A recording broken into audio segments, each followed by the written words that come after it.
All right, so notice on this one it's equal to 24, but that doesn't really change much about what we're going to do. We're still going to take the C value, and I know they talk about a C value here. When I'm talking about a C value, I mean like the A value is 1, the B is -4, and the C is 3. And take that C value and separate it out to the other side, which would give me 21 equals x squared minus 4x.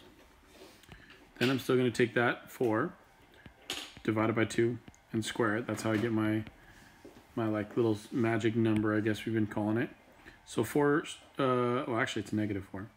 So -4 divided by 2 is -2. -2 squared is +4. And so I'm going to add this 4 to both sides. So on the left, that's going to give me 25.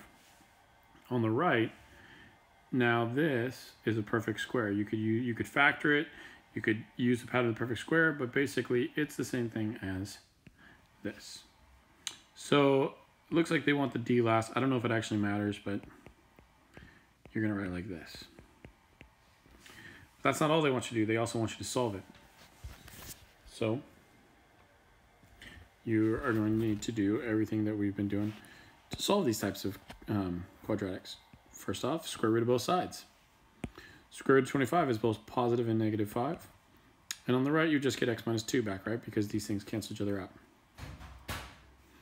Now add 2 to both sides.